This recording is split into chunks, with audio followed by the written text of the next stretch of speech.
Hey Debbie, Hey, Neil, great to see you. good to see you too. How are you?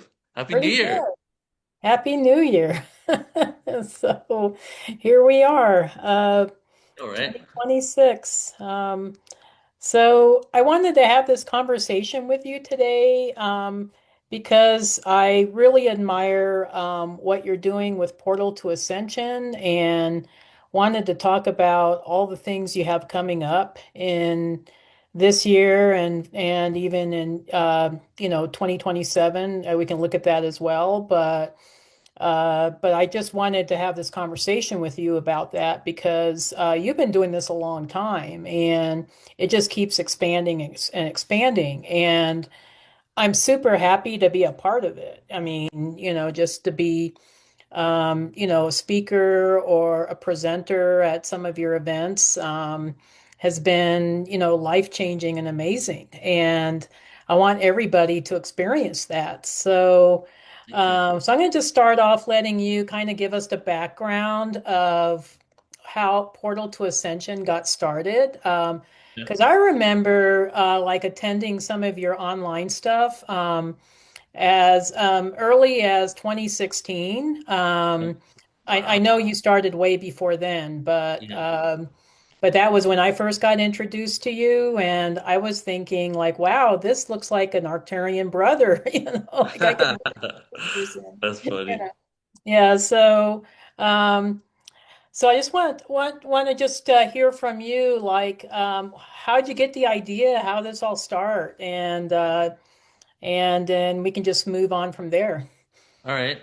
So, well, basically, you know, as a kid before 2001, I was born in England, raised in England, and I was Mm-hmm. born into a Hindu family. So I had like a lot of spiritual information around me. And I would say Mm-hmm. one of the main things that actually probably led me to this awakening is the fact that I was never told that the religion I was raised in is the only way to God. So Mm-hmm. that in itself just kept an open field of awareness. And my whole like being raised in England, Christmas every single year. Christmas was the best time of year for me. I would get so many presents, and there was like I had such a huge family, so I enjoyed it quite a bit. And but as a Hindu kid, I never really questioned why my mom's favorite movie was Ben-Hur. You know what I mean? Mm-hmm. Why like I watched it every single year, why I watched The King of Kings every year. It was just a part of it all. And my mom, I don't know what age I was at, but my mom had told me at one point that our religion doesn't say that there weren't other gods and prophets, that there were many prophets around the world, and religions were created after them because we're different people and we need to be approached differently culturally. So Mm-hmm. that was kind of just the foundation. But even though it was the foundation, I wasn't really religious. Even though my mom was super religious, I was praying. I was like, they call it, in Christianity, it's called hymns, but Yeah. in India, they call it bhajans, right? Mm. So I would be 10, 9, 11 years old at these Indian religious events singing. And I had no idea what I was saying, right? So then fast forward, I moved to California when I was 12 years old, and I just went to high school there, but soon I started questioning and wondering why was it okay for me to be like believe in Yeshua, Jesus's life, and all these things when a lot of people that I met, including one of my friends in high school, parents literally didn't want him hanging out with me because Yeah. my family was Hindu, and to her that was a devil worshiping religion, right? So Mm. why is it okay for me to be into these gods and deities, but they don't believe that we're even legit at all. So as I started looking into that, I started seeing similarities between Christianity and Hinduism. There's so many different, including the rosary bead, for example. The rosary bead comes from the mala bead in India, and there's Mm-hmm. actually evidence to suggest that the early Christians were in India, including Yeshua, and that they borrowed some of these traditions. So since I was seeing all these similarities and connections, this is how it all began for me. So leading up to this, I started wondering, well, everybody on the mainstream of organized religion is saying that we are completely separate and we did not evolve. One did not evolve from the other, but I'm seeing similarities. So, is there a root to all religion? That was my Yeah. first thing. Root to all religion. And that's all I wanted to know. And as I was looking for the root to all religion, I went further and further back. And then I stumbled on in 2001 the Sumerian tablets of creation, right? Mm. And the Sumerian tablets was my rabbit hole, was my like red pill moment, and I started like looking at these tablets and saying, well, they're talking about beings from space, from star beings. They have all this advanced awareness of the universe and planetary systems. Could it be that these gods, including the Hindu gods, aren't gods in the way we think that they are, but beings that visit Yeah. us from other planets? Yeah. That was the beginning of it all. Oh, wow, that's amazing. I can relate somewhat to your story, but maybe from a Christian perspective, because I was raised Roman Catholic, but I remember as a young child, I think I was only like 5 or 6 years old. I went over to a neighbor's house and they gifted me this beautiful book, which I still have to this day. So I still have this book. It's called the Encyclopedia of World Religions, and even as a child, I thought that was fascinating and I read it and I think I recognized the same thing you did. Like, wow, a lot of these religions, so-called religions, are actually very similar. There's not really that much difference. I mean, they're all kind of teach the same thing. It's just, maybe their description of God is a little different, but for the most part, I even back then as a young child, I was seeing, similarities and I was questioning the Catholic Church. I mean, some of the teachings are way out there, but I think it's really cool that you were able to experience, at least in the UK, different religions other than yours and find it totally acceptable. And I didn't know Hindu was like that. I know that Buddhism also is kind of similar in that they do accept teachings from other religions, Yeah. but those are the only two. It seems like with Judaism and Christianity and Islam, it's like it's our way or the highway kind of Yeah. feeling. But I still have that book to this day because I too was starting to see the correlations between, all these different religions. And it's actually a beautifully illustrated book. I'm not going to pull it out right now, but it has beautiful illustrations of all these different religions and their temples and, some of the things that they believe in and so forth and so on. What I want to know from you also is, as you were doing this exploration, like you were kind of like exploring, you were starting to see, kind of going down this rabbit hole and starting to see kind of the root cause or the root history behind, religious beliefs. Uh, how did the extraterrestrial component started, interplaying into all of this? I'm just curious from your perspective. All right. So first, just to kind of go off what you were just sharing, I just want to Yeah. share one more element there. Hinduism, Buddhism, obviously Siddhartha Gautama was Hindu, right? Mm-hmm. And in my opinion, Buddhism is the original Hinduism. Buddha took it Mm-hmm. back to the source. Mm-hmm. And it was the age of the Vedic age, the Vedic times, Mm-hmm. right? And Mm-hmm. different, there's so many sects, just like the sects of Yeah. Christianity, there's those in Hinduism. So the sect that I'm a part of, my family is a part of the Vedic one, which are Mm-hmm. on the non-idol worshiping people, right? And Yeah, you would gotcha. think Yeah. that second, because my mom actually does worship idols, but my family, my origins, my grandparents and beyond were into a sect where they didn't worship idols, even though you think Hinduism has idol worshiping everywhere. And it was Mm-hmm. because of going on the Vedic principles. And the Vedic principles were the ones that have in the Veda, it says there are many ways to the same destination, Mm-hmm. right? And it's a quote in the Rig Veda. And what that quote is the reason why there is no conversion into Hinduism. Nobody can Mm-hmm. convert into Hinduism. And it's not because they're like, oh, you're a different religion, we don't want you. It's Yeah. because every path goes to the same place. Oh, You wow. don't need to do Amazing. anything else. So there's also other texts that talk about the different religions and the prophets in the world. Like there's Indian texts that talk about Isa, right? So, just want to share that for everybody tuning in, just the connection between Hinduism and Buddhism. and Hmm. the origin of Hinduism, because afterwards, as you know, we fell from grace. We went to a lower density. And as we went to Hmm. a density, we became ritualistic and contractual. Yeah. Religions became ritualistic and contractual. And Hinduism now, there's so much blind faith that isn't connected to the original information. But all this amazing wisdom embedded in it. You know what I mean? But people have obviously taken it and become more about contractual relationship with God, like if I do this and this and this, if I fast every Tuesday, God is gonna bless my family. You Yeah. know, that's kind of how Yeah. religions become in general. So I just want to share that. Yeah. No, I appreciate that. Yeah, for me, it was like when I became awakened in 2012, like you, I did this deep dive into religion and everything else as well. And I just wanted to see what the correlations were because I remember when I was on board the Arcturian starship, they told me that religion was man-made, that, we all have a connection with source. Religion was just, kind of a man-created construct. And so I started looking into like galactic history, and I saw in the Akashic records how quite a few extraterrestrial beings were visiting Earth.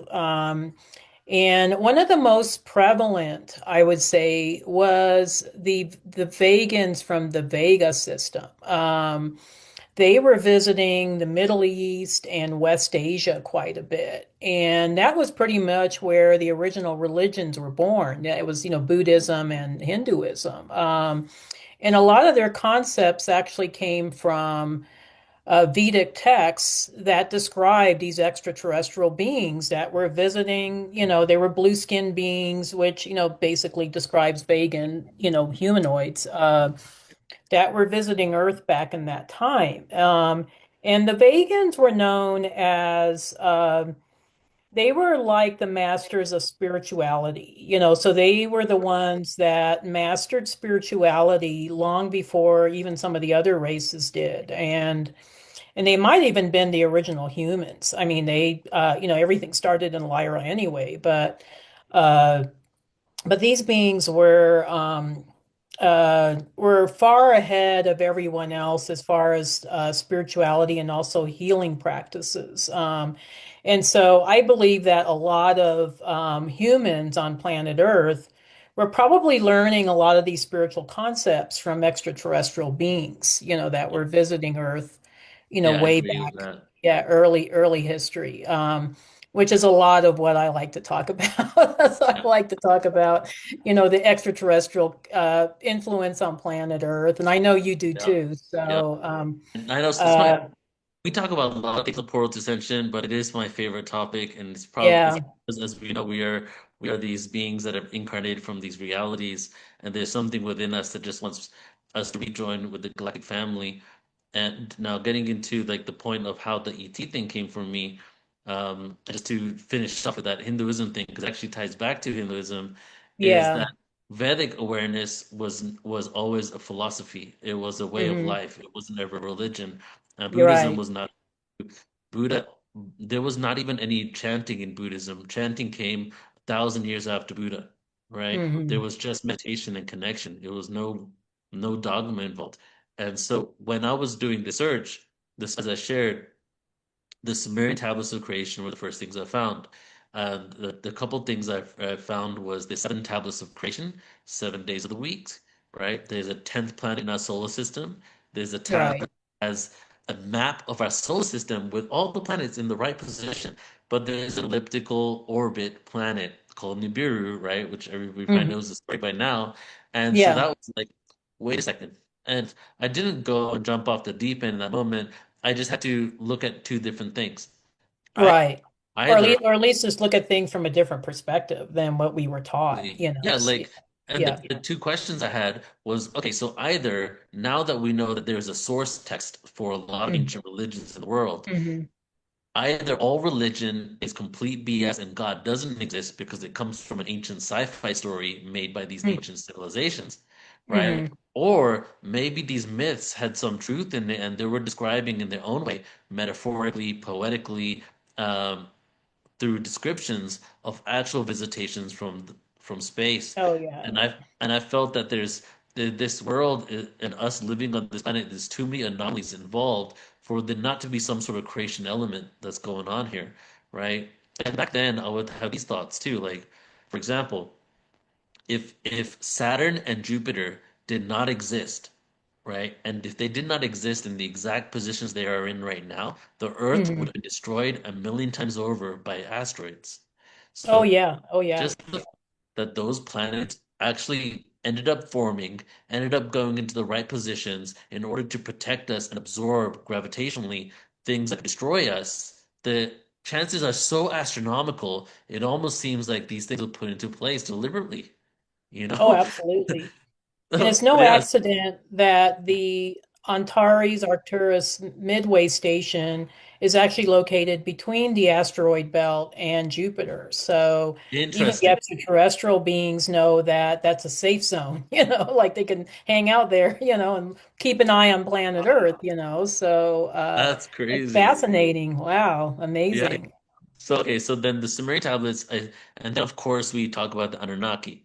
Right. So those from heavens come to earth.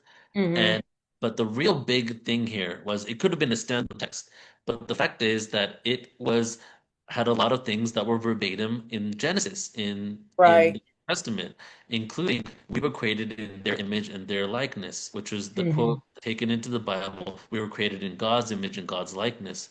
So my first thing, my first um, rabbit hole was, wait a second, the original text is talking about a plural. And the original text doesn't have a gender, it's androgynous. And Yeah, it's not saying gods, it's saying a name for a specific group of beings rather than saying God, right? So exactly. Yeah. that was the beginning. And then the second thing was in the same text, I found the Epic of Gilgamesh. And the Epic Hmm. of Gilgamesh is this hybrid human ET being going around the planet after a great flood. And Yeah. so this was like, if this ET thing was like 10% of my like, whoa. But then like 80% of my mind-blowing moment was, wait a second, are you telling me almost every ancient culture is talking about a great flood and Noah's flood was real? And the Yeah. biblical story of Noah flood has origin stories in the Sumerian tablets. But the element that kind of made me start questioning even organized religion more was I thought Noah was supposed to be the only person left on the planet after the flood. Obviously, he wasn't because Gilgamesh was another species, another hominid that interacted and met Noah, and Noah told him about this great flood. So either the flood was localized or the flood was only the species that Noah was a part of, Yeah, right? gotcha. Yeah. Yeah, that was it. That was it from then. Then I found channeling, Arcturians, all that. Now, cool. Okay.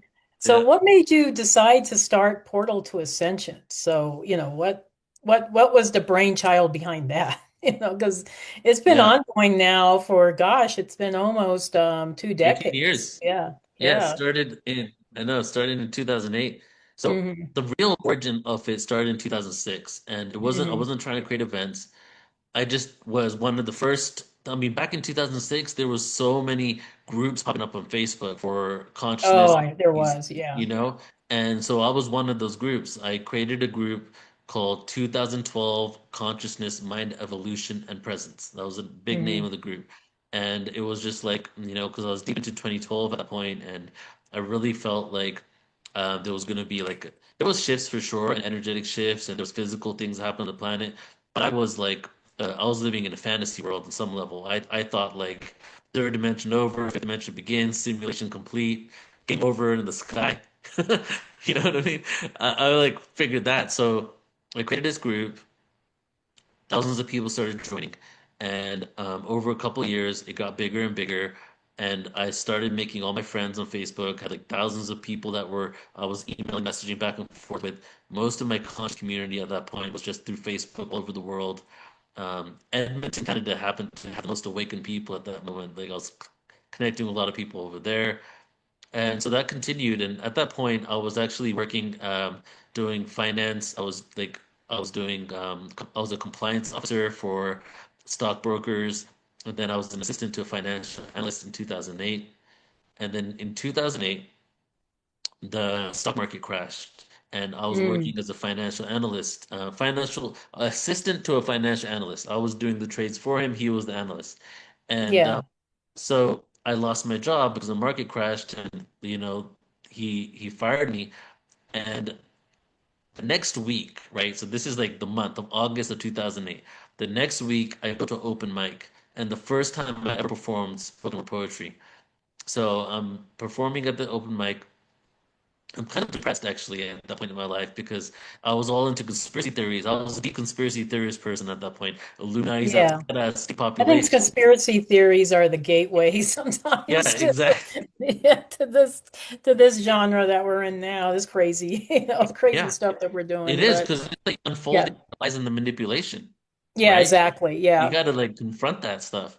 And so I'd been in the confrontation for like 4 or 5 years, and I thought we are kind of screwed. I didn't think there was any hope for humanity. And I was at this open mic. I just performed. I sat down.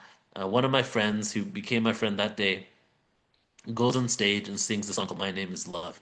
And I'm just Hmm. listening, tuning into it. And in that moment, I had a realization, and I'd already been kind of teetering on this awareness. But then it was like a shift, like a milestone for me, where I stopped believing things are happening to us. I started thinking things are happening for us. I stopped Hmm. thinking that I stopped hating ignorance and having gratitude for it. I stopped despising the elite but appreciating them for giving us the role that we choose to play in this world of amnesia. This was the moment in 2008 where I was realizing how the amnesic process works, how the cycles of time works, how we self-impose these cycles where we forget, and then we have these catalysts that a lot of times come in the form of darkness in order to help us remember who we are. Right? So that happened in 2008, and a week or two later, I was having a dream, and in that dream, the name Portal to Ascension came to me, and it said, change the name of your group to Portal to Ascension. So I submitted it to Facebook, changed the name of the group to Portal to Ascension. Then next month, in like still August, September 2008, I did my first event in Costa Mesa, California, which was hypno creativity. It was binaural beats with hypnosis to unlock your creative potential, right? Oh, nice. Yeah, so that Okay. was the first event. And at that point, I didn't know what I wanted to do because I was all over the place. I was doing a random event here, sound healing event here, producing psychic spiritual fairs at Costa Mesa for a Yeah. different metaphysical center. And in 2008 to 2010, I had no idea how my interest in UFOs connected to my interest in sound healing, connected to my interest in ancient history.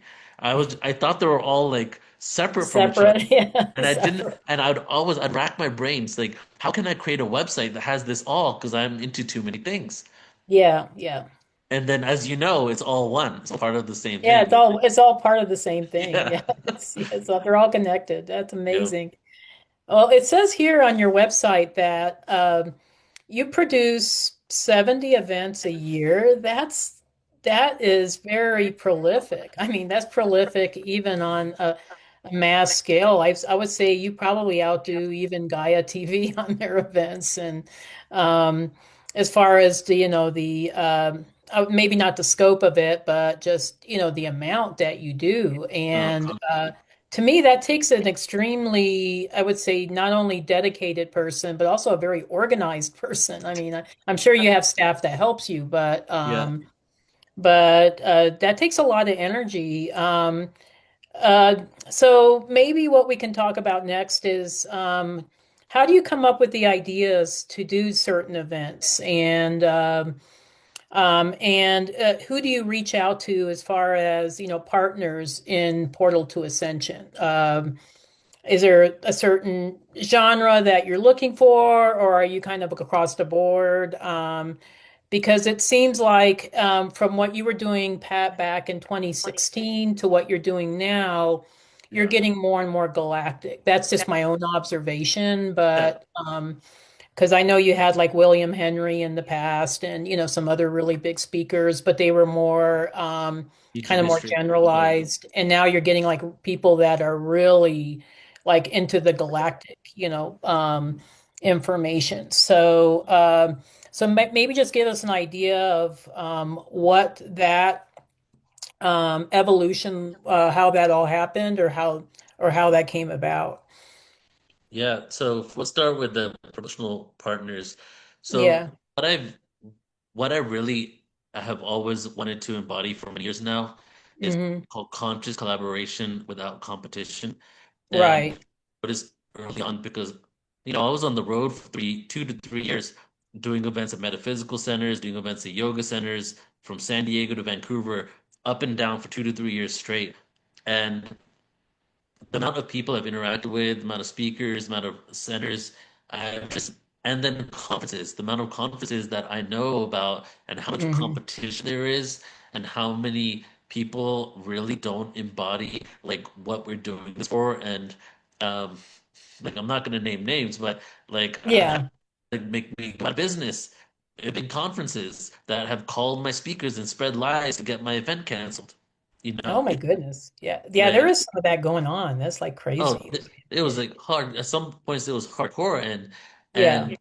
and I was always like, when I first got into this spiritual stuff, I always believed the universe is an abundant place, but we've been convinced we have so much lack, and the system is created from scarcity, so we're not aware of the abundance. And because that's the case, a lot of people that really want to do this for the right reasons still operate in a system that's outdated. Whereas, like, oh my God, you're doing an event in LA. Well, I have an event in LA a month later. Let me figure out how I can um, take you out or take some of your people at your event or get people to cancel coming to your event so that I can continue doing my work. Or you're a yoga studio down the street, I'm a yoga studio down the other side of the street. We're competing, right? So I've created a platform where I have reached out to different organizations to create a collaboratory element because I've always found I've been saying this like one quote for like 16 years. The energy of inclusion is much more higher frequency than the energy of exclusion. So you like, for example, the people, the elite. If you go to the Library of Congress in Washington, D.C., like I've seen Hmm. videos of it, there's books on metaphysics and sacred geometry in the Library of Congress, right? There's Yeah. there's elitists that know all this stuff, the secret Right. societies and all Right. this stuff, they know this stuff. But the reason why they still won't prevail is because they have the energy of exclusion over inclusion, and that Hmm. to collaboration. So over the years, I did it because I just like love to make friends and just be connected to people. That's how it started. But then I started realizing what I'm doing, and then I started intentionally creating systems for the business in order to include other platforms. And my intention and goal is to be the platform of platforms where all other organizations can be a part of it. So a great example is the new Living Expo in April. The amount of different organizations that normally do their own thing that are coming to be a part of it, it's literally the epitome of um, of collaboration coming on, to this Yeah. platform. So now, so now I have sponsors as well, people sponsoring us. I have a huge network of podcasts. We do so many different events. So it's given me the ability to really start just connecting with more people so that we can move forward and create this world together. A good example, again, another one would be like I'm going to do in 2027. I'm submitting to beat the Guinness World Records of mass meditations ever done online. Oh, 50 that's amazing. Wow. 50,000 people online, right? But Wow. myself, That'll I got, bring the aliens in. Hopefully, hopefully I, they'll start they're coming. all streaming it. Yeah, yeah. If they see enough of us sending out all these messages of love Yeah, and unity, they exactly. gotta come visit us in That's the Maharishi 2027. effect. We all Yeah, shift flow. yeah. So like, and that one, I'm every platform I know, don't know, I'm gonna reach out to. There's gonna be thousands of conscious organizations all a part of it, right? Oh, So that'd be it's like amazing. every year that passes, I figure out more ways to connect like that. Yeah. Well, what I admire Yeah. about you too is that just speaking as a speaker that has been in quite a few of your events. What I love about you is that you're not elitist as far as speakers. Like some places, or some conferences, it's like you have to be part of a certain group or you have to be at a certain level, to even be considered as a speaker. What I Mm. love about you is that you include everybody. It's like you can be famous, you can be like, Gaia famous or, famous in our genre, or you can be an up and coming speaker and they both get, equal billing at your Yeah, events. And yeah. I love that about what you do because it's giving everybody a chance to share their truth and their That's story. what we're And here for. Yeah. yeah, I don't resonate with the term keynote because that yeah, implies that there's people that aren't a keynote. And it literally symbolizes and means you're the key and the others aren't. yeah, no, that's kind of You know, elitist in a way. Yeah, yeah. totally. Yeah, When I was like just like going from in my mom's minivan, just like from town to town, sleeping in the minivan, doing events, I would yeah, like speak in the beginning and to the people I was with and the groups that was touring with me, and I would say that we're here as a platform to help people who can't get their don't have a platform to get their voice out, an ability to do that. And I've also, in some way, I like to have like the talent, which are the speakers, presenters like yourself, the healers show up so they don't have to mhm. deal with all the linear stuff, you know, Yeah, yeah, booking, payment, promotion, they send it out to the list, of course, but when it comes to handling all the logistics, I wanted to create a platform so people can stay in the creative flow and that we could go ahead and do all the other elements of it all. So the foundation of Portal Ascension was always not being about the elite kind of hierarchy. The foundation was always like giving a voice to the people that don't have a platform to get their voice out. And now that it's, we've been growing the last few years, I've had the ability to create different types of packages now where we're able yeah. to do that a little more intentionally, Yeah. over the No, course of a and year. like I said, it seems like you're really expanded, like in the last couple of years, especially. Uh, since this is an event that's coming up, I know you and I are both going to be part of the Mystery School at Sea cruises. I know you just started doing cruises like the year before last. In 2024. What got you interested in what they call spiritual tourism? Is it more about the experience, or is it jumping on just a bandwagon? What was that? How'd you come to the decision of doing cruises and events like the Glastonbury event that you do every year, that's in outside of the United States. Just curious about that. Yeah, it's so interesting because your questions are like so on point with what like the actual depth of the things that I've really thought about. Thank you. You Thank you. like, and I think I don't know if you have some Scorpio in your chart because the Scorpios make the best make the best questions, but the Arcturians too. The Arcturians, Yeah, no, I think it's the Arctur. I think I do have one planet in Scorpio. yeah, yeah. All right, so Yeah, yeah, we'll start with I want to talk about Glastonbury, talk about the cruise, yeah, and then I also want to get into your original question on why I'm so galactic now. Okay. yeah, So I'll talk about Glastonbury first. So yeah, in 2008, when I had this, I had a download in that dream. It was a 20-year download package yeah. from 2008 to 2028. And all the different things I was going to do came to me. And I didn't know how it was going to come together. Not until a few years later did I realize what I received. And Hmm. one thing I knew about 2010, this was already aware to me. I knew that we were growing. I knew that we were going to create bigger events. 2012, I created my first large scale event, Cosmic Reunion in Irvine, California. And I knew that one day I was going to return to my homeland, England, and that so much trauma had happened to me in England. Like my childhood traumas are just insane. I spent a lifetime working on it.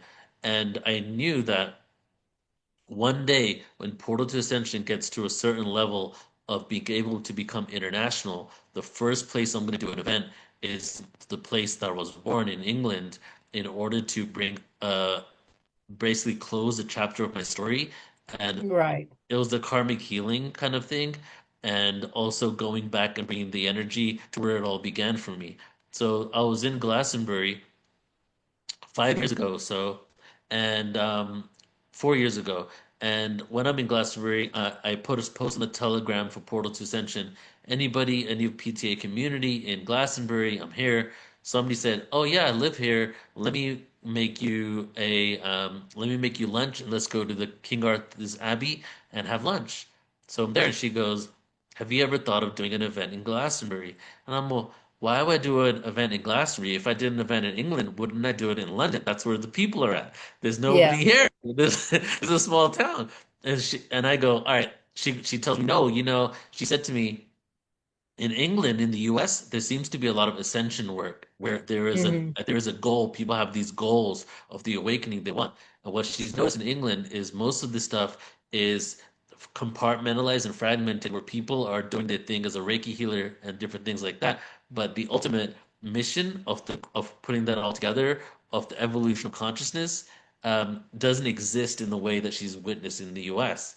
And that Mm. she thinks that it would be beneficial for us to come and do it in Glastonbury. And I'd already fallen in love with Glastonbury. It's my first time there because it's the only place where you can have authentic pagan experiences from pre-Christian Europe. You can go to yeah, of course, you can go to Denmark and Norway, but that's all tourism on that element. And Glastonbury, yes, it has tourism, but it also has the mysticism there. So I decided to, I said to her, okay, if you find me a venue in about a month or two, because I have to move on to other projects, if you find me Yeah. a venue, I'll do the event. Okay. And so she found me a venue. She got it all connected for me. And then I did it. It was sold out the first year. And the second year, we had to turn people away because we didn't have enough seats you Yeah. know? I And think I so, remember that. Yeah, that was yeah. and And so you then, also, I think, really booked up with speakers too. You had, were able to attract, just the best oh, speakers we had for some great people. yeah. Yeah. And Yeah. so now it's like, then I had to skip a year because it's a lot of work to produce all these events. Oh, And it is. Yeah. so I decided to skip a year. I'm doing it again this year in August. So that was the reason for Glastonbury. And it became a really amazing experience because it's not only a conference. We do tours, Pre-Market Avalon tours 2 days before the event. We Hmm. have the Glastonbury conference. We have post-conference workshops, and then we do an Avebury Stone Circle tour on Tuesday. So it's a retreat, it's a tour, it's a grid working event because the heart chakra area of the world, and it's a conference. So and because I am just like I love to like incorporate everything that I love to do in one. Yeah. Yeah. Glastonbury is really fun because it gives me the ability to do almost every type of production that I do in one experience, Mm. right? And now That's wonderful. the Yeah. cruise is very similar because the Hmm. cruise gives me the ability. So the thing that really got me for the cruise, first of all, Susan Chomsky had been asking me for 3 years before this cruise, the last cruise that you were on, to do cruises, and I said no because I was anti-cruises. Yeah. Yeah. Yeah, so. And then a few years later, the same time I was in Glastonbury, my friend Vitali, who he was living in Hmm. Glastonbury at that time, and he called me up and said, "Hey, come over for dinner." Took me over to his house in Glastonbury. Had a call with Susan Shumsky, and Susan basically told me the whole deal. And at this point, for some reason I felt it's time to do it. And I said, okay, if we do a cruise, every time we do a cruise, it can't just be like a random cruise to like um Long Island or a random Or cruise to Caribbean or something. Yeah. It yeah, has to it's be got to be intentional. yeah, Yeah. Yeah. intentional and ancient civilizations. We got Yeah. to go connect with them. So we went ahead and did it. And now the reasons why I really liked it was because one, I get to incorporate music into it, conference into it, retreat into it, grid work Hmm. into it, community into it, right? All of this Yeah. in one experience. And it's the easiest production of all my productions. Yeah. Yeah. Because it's all there. It's all in All one things place. there. Yeah. You don't Yeah. have to. It's not up to me if somebody gets lost because they're on a cruise ship. They're going to be Yeah. found. Yeah.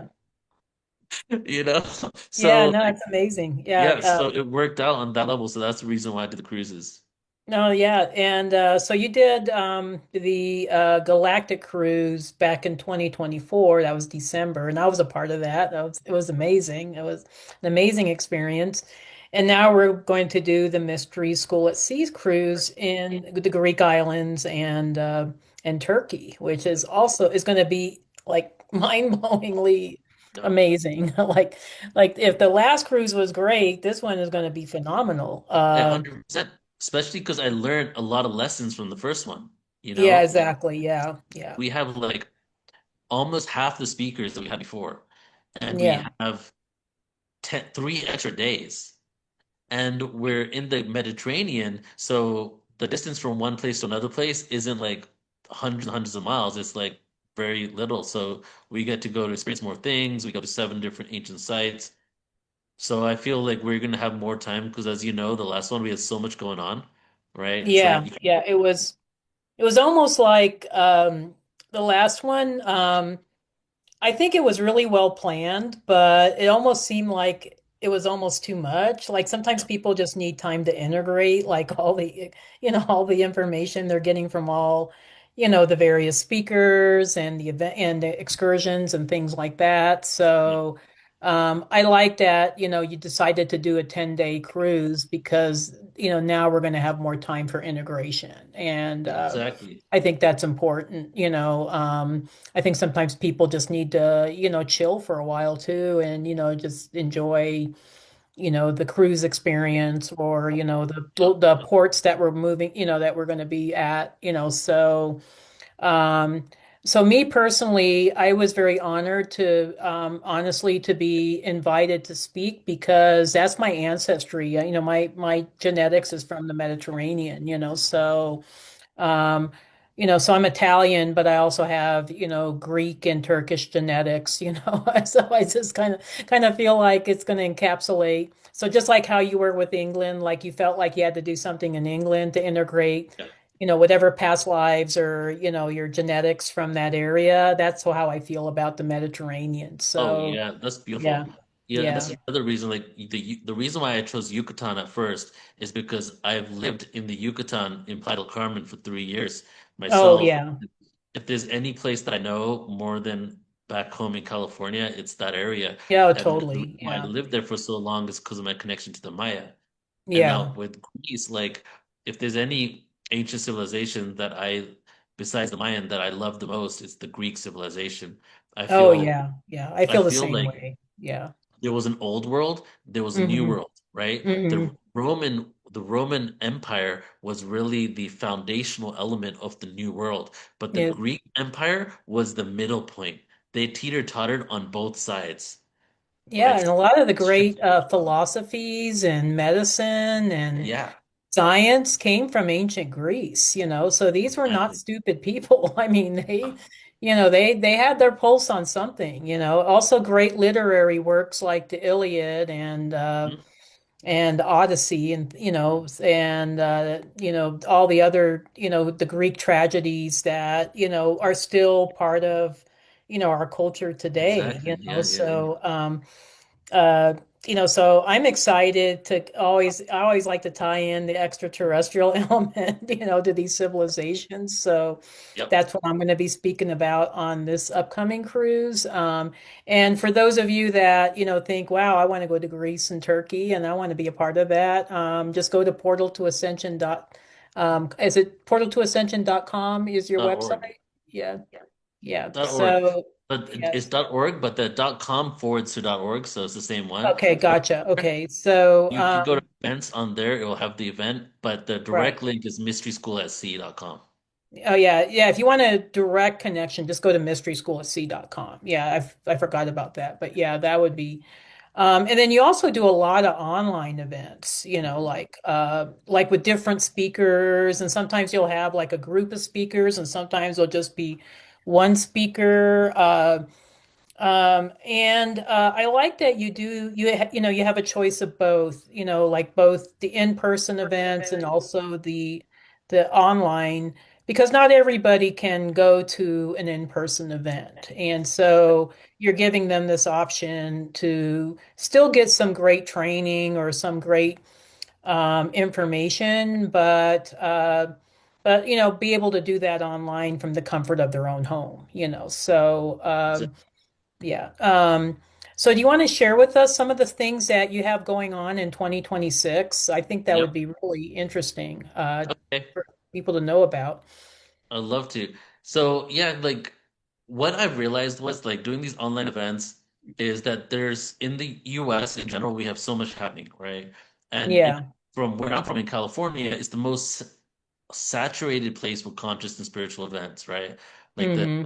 the New Living Expo that I've taken over used to be the largest expo. It's in California. Conscious Life Yeah. Expo is the largest expo. It's in Yeah. California. Contact in the Desert, largest ET event. It's in California. Hmm. You know, so what we don't realize is that there's places in the world that people don't have any community in this. There's walk-ins, there's star seeds, there's hybrids, there's people that are awake to this stuff. They have no community. And there's even places in the world where you can't even talk about this stuff online in specific countries that really do not appreciate you being openly outspoken about your starseed connection or something like that, or your families and friends might shun you.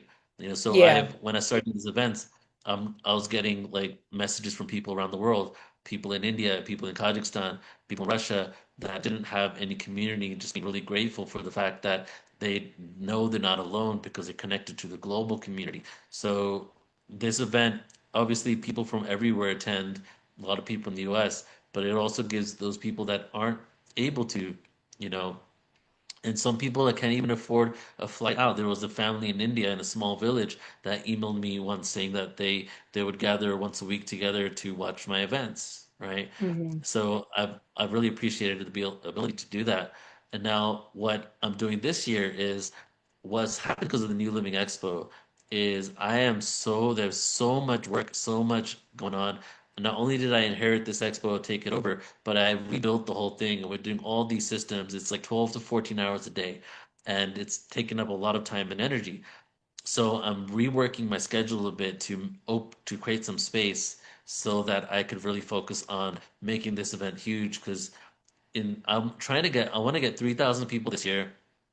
I want to get even more people in I think you'll get 2027. that easily. I think, Yeah. especially considering the location because it is in California and like you said, it's a hotbed for a lot of events. But Yeah, exactly.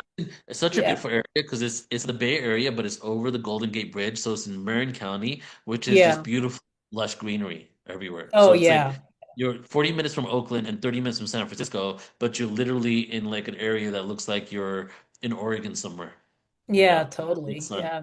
Yeah, that's So amazing. so I'm spreading actually before it's interesting to be you asking this question because before we began this call, I was going over my event schedule for the year, shifting things, moving things around, and I was literally putting your name in different areas of where I'm going to do events with you.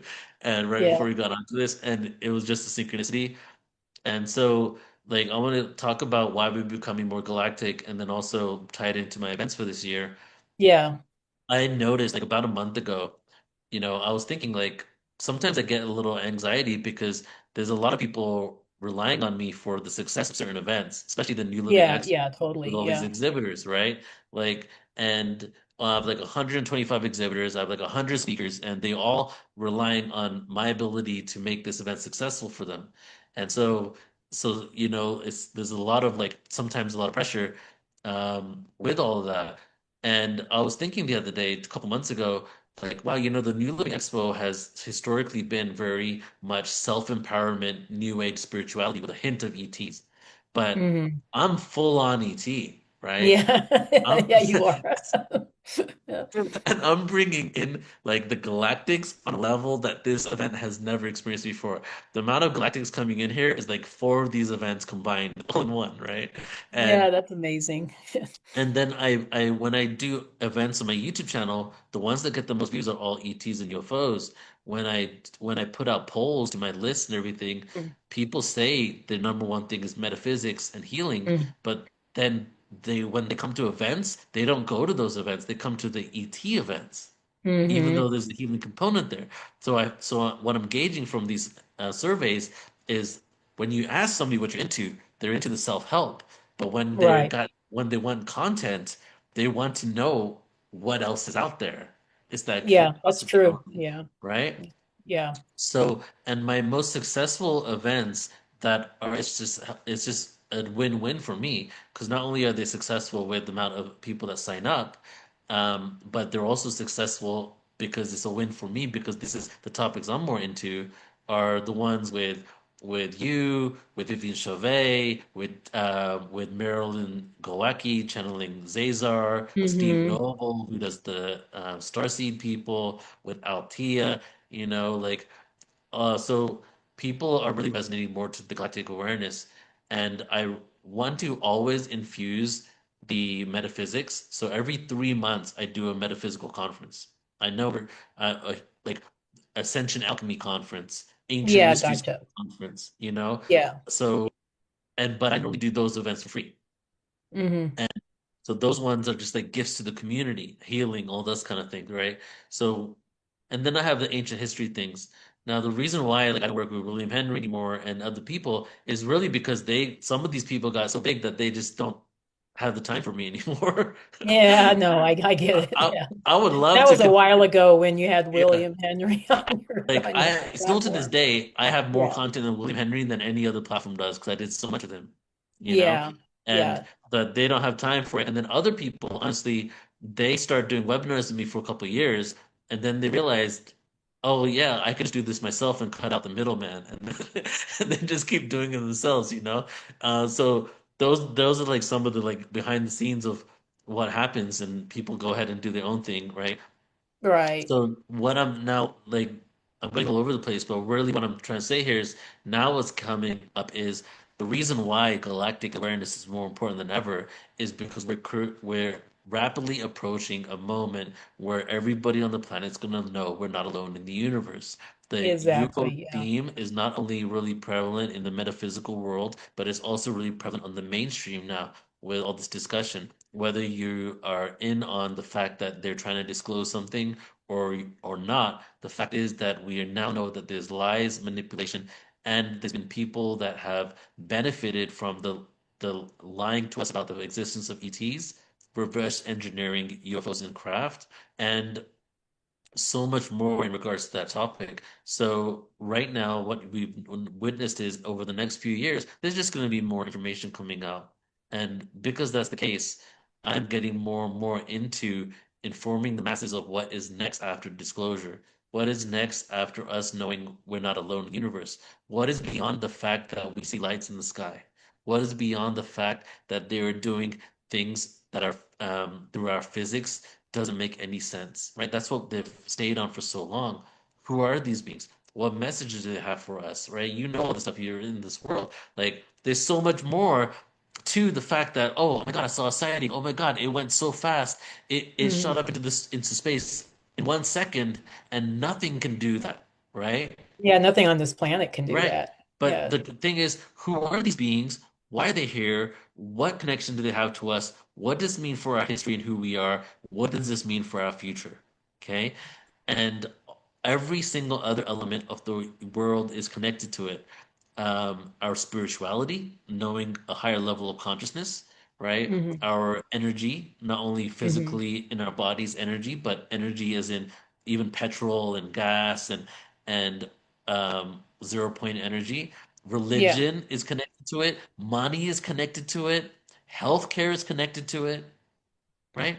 So it's not only does the community want this even more, but I want to be a platform where I take people from what is being put out there, which is a lot of fear based on this, right? Hmm. To an understanding that we're a part of a greater universe and the universe wants us to know it. You know what I mean? So Yeah. Yeah. that's No, what's happening. that's my mission too, is to normalize extraterrestrials, Yeah. and my goal actually, I know this is going to sound silly, but I would like galactic history to be like a required course in Oh, yeah. elementary, high school, and college Oh my courses. God. Yeah, that Yeah. would be so amazing. Oh my gosh, I think it's that's gonna happen. I don't see why it wouldn't happen. I What? think it's going to happen too. Yeah, and I Yeah. think it's going to happen in our lifetime. Yeah. We're going to Oh, start. 100%. Well, Yeah, we're gonna I have don't know. open Maybe you contact and I will tomorrow. be working on the curriculum for that. So maybe they'll call I us do in. not doubt that at all. I really Yeah, feel it's probably gonna happen. Yeah. yeah. I want to wrap things up, but I if maybe we can just wrap things up on how people can contact you, or maybe some action steps, if Sure. folks are interested in checking out some of the online events or some of the in-person events. You got a lot going on in 2026. I mean, Yeah. it's, yeah, I a know. lot. It's a big year. Yeah, And the yeah, interesting thing is it's just the preparation year for 2027. yeah. I know. Yeah, no It's the kidding. Yeah, beginning. So it I'll takes share a like long time. It's like, I I think, folks don't realize like to put together a training or, even something online, but especially like an in-person event, it Oh takes yeah. like, years of training, or, years of preparation, so, Yes. Yes. yeah, So so, yeah, So what I'll do is I'll share some of my events and then tell people where they can find out about it. But to yeah, go back to one of your questions is how do I come up with the topics? So I'm just sitting here philosophizing and thinking of things and taking a walk or going in the shower and then just a yeah, thought of a thing that I wanted to know about comes to me and I just yeah. put it on my list. And then for example, 3 years ago, simulation theory event came to me and I have it on my list and next year I'm going to do it. So sometimes my list I've had for years and Oh, interesting. sometimes Okay. yeah, so like I'm looking at my list right now as we're speaking and I have like I'll go right to the end of my list and these events don't even have dates on it yet. The Ultimate Sound Frequency, a Harmonic Resonance Conference. I Oh, put that that on would be three really years ago, interesting. 3 years Yeah. ago. So that will probably happen in 2027. Hmm. Are we in a simulation conference? I put that on there 4 years ago. That'll probably happen next year. The Mayan Yeah. and Ancient Indian Connection Conference. The Mayans and the Mhm. Indian Connection. I'm probably gonna do that in 2028. 10 Are you years gonna do ago, that in Mexico or South no, this America? is online. These are all online events. Oh, online. Oh, wow. And Okay. in 10 years ago, I had an idea to do a Truth About Cancer event. I had it on my Mm. list 5 years. 5 years later, 5 years ago, I did that event. So, and now that I know that like I'm here to just do every topic that I could ever be curious about, it ends up becoming an event.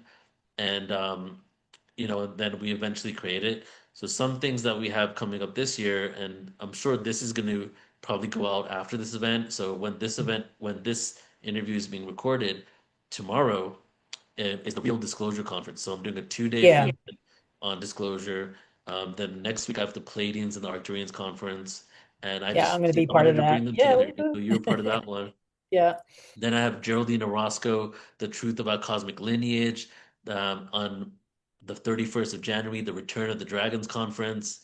We have the Final Shedding, Year of the Snake Ends and the Horse Begins event in Hmm. February, the Re-Evolution of Consciousness and Cycles of Time, Ancient Future Mystery Schools after that, um, Steve Noble opening to Channel Your Higher Self, Patricia Corey, The Cosmic Web, Debbie Solaris on March 7th, Origins of Lemuria, right? And then we have Starseed Summit, it keeps going on. Keys to Ascension. Yeah, there's always something. And so I want to encourage, if you're not part of Portal to Ascension yet, it's not like you have to have a membership or anything like that, like with Gaia TV. You can just pick and choose, if you want to do a package or you just want to do like one, go attend one event. Yeah. Then you You get know, limited it's replay access to the event as well. But I'm yeah, launching the new website in 2 weeks, and now you yeah, have two options. You can be a member or you can do the individual events. So you have, yeah. I see. I like that you offer that because some people like, they like it all, they want the whole yeah, shebang, so they're willing to do a membership. But some people just want to pick and choose, and that's okay too. And, why limit them from doing that, exactly. So yeah, so that's amazing. Well, Neil, I'm so glad we got a chance to chat today. Me too. And I'm excited to be a part of, quite a few of your events. Um, so thank you, for promoting my work, through your work, and thank you for all the service that you're giving to humanity at this time, because you've been doing this a while and you've been relentless and you haven't given up. That's that Scorpio energy in you. You are in charge of that, and I'm just so thankful to be a part of it. And so, thank you again. Well, I wanted to just say that like I just really appreciate that you always say yes to me for the most part, and you always try to make things work. And you also have become like obviously your work has been um, so many people are gravitating towards your work over the last few years, and you're just getting bigger and bigger, and more people appreciate you than probably ever before, and it continues on that level. So I also feel very blessed that you're willing to work with me and say Thank yes you. even though with all the things you have going on and all the opportunities you have, like it just goes to show what your heart is, and your heart's in the right place, and the reasons why you're doing this. And so I really love working with you because of that. And I really love working with you because I see that deep Arcturian energy within you. Like I see your relentless mission to inform. You are like a galactic library of ET races. You are Thank you. Thank you. you can go down and it's like when it's almost getting the instruction manual for the ET races before you interact with them, Yeah, right? You're that's, preparing yeah, no, people. it's, You're preparing people for the qualities that of the beings that we're going to interact with, and I think it's yeah, truly beautiful. So I appreciate you very thank you. much. Thank you for saying that.